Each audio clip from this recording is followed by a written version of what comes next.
Donc bonjour, donc je vais vous présenter l'exercice qu'il fallait faire pour aujourd'hui, donc le dipot. Donc dans une autre vidéo, je présenterai les deux autres exercices. Donc l'idée c'est qu'en fait on simule un bateau. Donc ici on nous donne le contrôleur, donc U égale 1 tiers fois 1 moins un, bon enfin le contrôleur. Dans la première question, on nous demande donc de simuler la voiture, de simuler pardon le bateau euh, sous la forme des modèles de Dubinscar. Dans une question 2, on nous dit en gros, on veut avoir les équations réelles, c'est-à-dire qu'en fait, le bateau, il a fait plusieurs missions, donc on a récolté des données dans le fichier dpot data txt qui contient à peu près 1000 lignes, et donc dans chaque ligne contient un vecteur Vx, Vy, oméga, U1, U2, de la dérivée de Vx, la dérivée de Vy et la dérivée d'oméga en fonction de différentes périodes t, donc en différents temps t. Et donc nous, ce qu'on veut générer, c'est une approximation de phi, de phi chapeau de la fonction phi. Donc en entrée, on a Vx, Vy, W, U1, U2, et en sortie, on a la dérivée de x, la dérivée de y et la dérivée d'oméga. Et le but, du coup, ben, c'est de déduire en fait le système pour simuler le bateau. Et ensuite, il y a une autre question. On nous dit cette fois-ci, en fait, on a les équations fournies par le client, c'est-à-dire la dérivée de y, la dérivée de x, la dérivée de y, la dérivée de θ, bon, toutes les dérivées.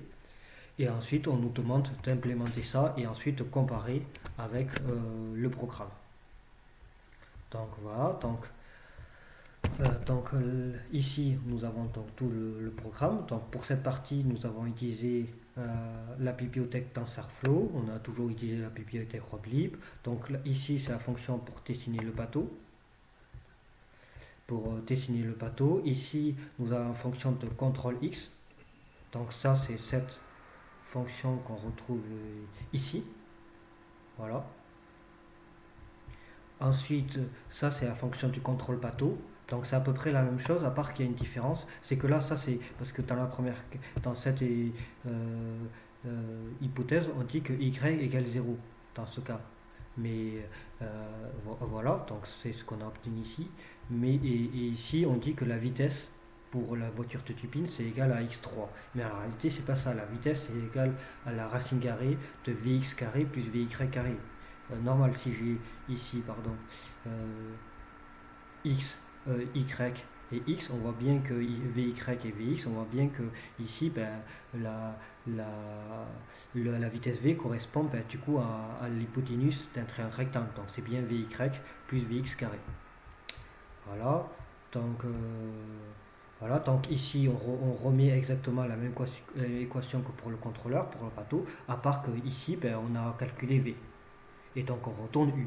Voilà. Ensuite, donc cette partie c'était pour la question 1, ça c'est le contrôleur pour le cas du bateau lorsqu'on l'étudie réellement. Ensuite ici on définit le modèle de perceptron multicouche puisque c'est ce qu'on nous demandait. Donc pour cela j'ai construit la fonction phi, donc la fonction phi ici qui est cette fonction phi. Donc j'appelle donc le perceptron de multicouche. Donc je fais une couche de 32 avec 5 entrées. Normal, ici on a bien 5 entrées. Vx, Vy, oméga U1, U2. Ensuite je refais une autre couche de 32 et je fais une dernière couche de 3, c'est-à-dire la sortie. En effet, ici j'ai bien Vx point, Vy point, oméga point. Donc 3 sorties. Ici, donc, ici, j'utilise la méthode d'optimisation de Adam. Voilà. Ensuite, je lis le fichier type porte data.txt. J'appelle le modèle, je récupère pardon, les données. Donc ici, data 0.5, c'est-à-dire on prend les colonnes correspondant aux variables d'entrée, donc Vx, Vy, oméga U1 et 2, donc de 0 à 5. De 5 à 8, on prend les colonnes correspondant aux variables Vx point, Vy point et oméga point. Voilà. Ensuite, je définis la fonction, la fonction phi. Donc ça, bon, ça c'était des commentaires, ça on peut supprimer. Voilà. Donc je fais appel au modèle prédicté et ensuite je récupère la dérivée de la sortie, c'est-à-dire Vx, Vy et oméga. Voilà. Ensuite, donc j'appelle phi la construction de phi, donc c'est-à-dire en gros le perceptron de multicouche pour obtenir les résultats. Ensuite, ça c'est la fonction de Tuppins pour la voiture de Tuppins. Donc là, on retrouve bien les équations ici, x point, y point, θ point, v cos θ, v sin θ, u1 moins u2, u1 plus u2, comme on peut le voir ici.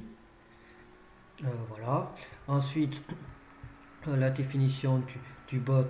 Donc ici on retrouve les premières équations, c'est-à-dire on prend les entrées u1, u2, x, θ, vx, vy, oméga. Donc ça c'est le modèle prédicté. La dérivée de x, la dérivée de v, la dérivée de θ. Et ensuite les sorties, ben justement, on utilise la fonction phi pour justement les trouver, pour que le perceptron nous le déduise.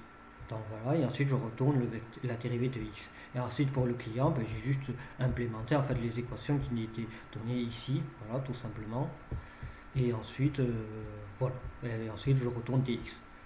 Voilà, ensuite, ah oui, là ça c'est pour les simulations, pour les différents cas. Donc la définition de Tuppins, donc ça j'ai repris ce que vous nous avez donné, je n'ai pas vraiment modifié. Simulabot, donc là je fais x array, là je rajoute 0, 0 ben, pour la dérivée de Vx, la dérivée de Vy et la dérivée d'oméga, puisqu'à la base elles sont égales à 0. Ensuite je dessine le bot en rouge, j'affecte le contrôle bot qu'on a défini avant, et ensuite j'utilise l'intégration de l'air en utilisant le bot.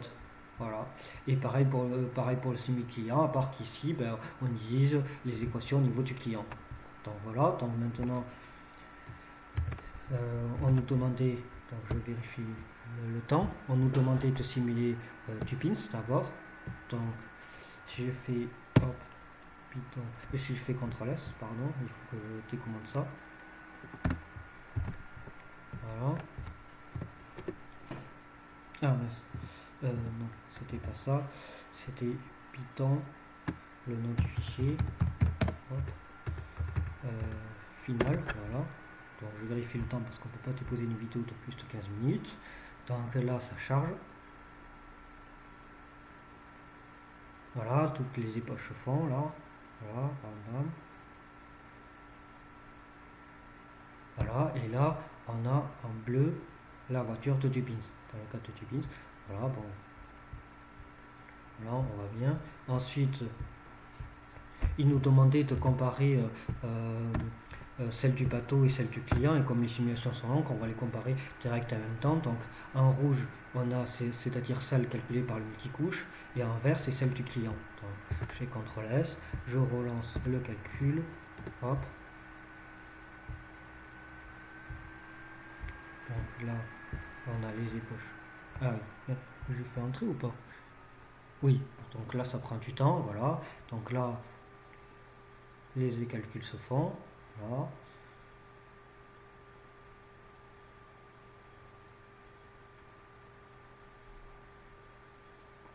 Voilà.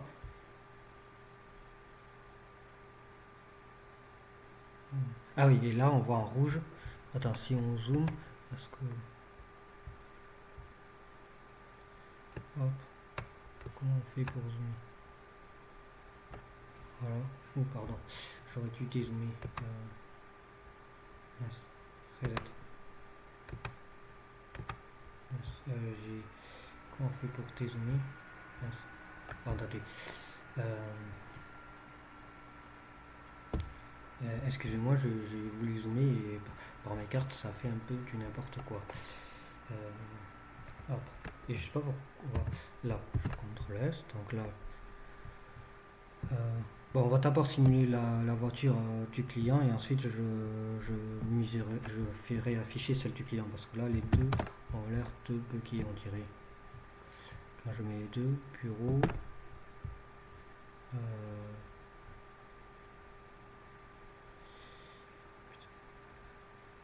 Stop Bretagne.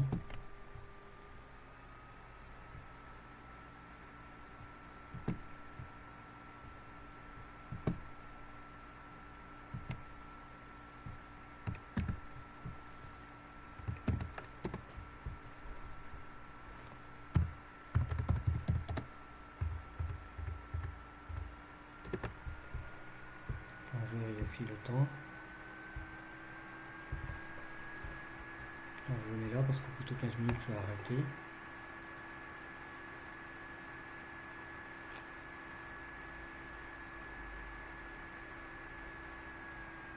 Voilà, et là, petit à petit, on va voir que ça se dessine.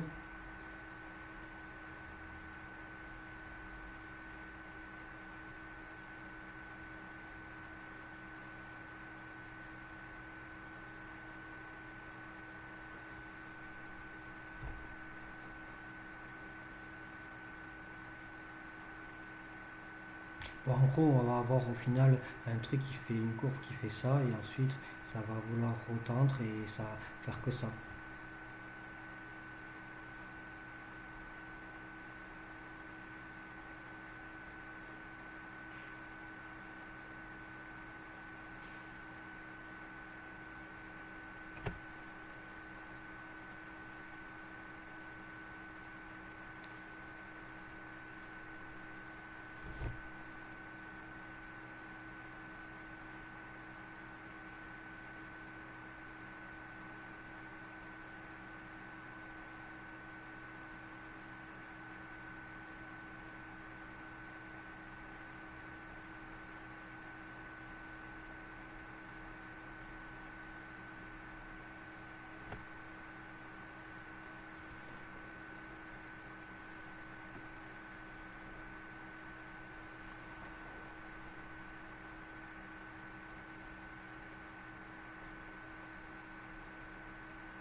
Bon, on va valider parce que bon, c'est un peu long. On va simuler maintenant avec l'autre.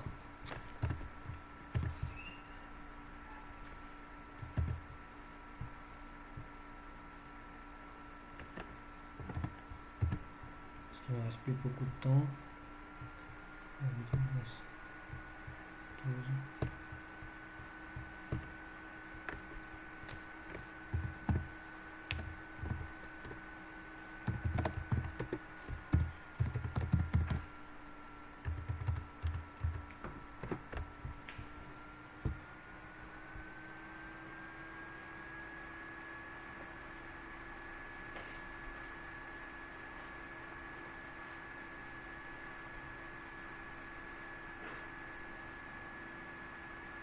Et donc là, on voit que c'est plus rapide et voilà.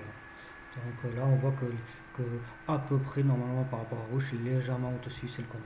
Donc voilà, j'ai fini de présenter la vidéo. C'est tout.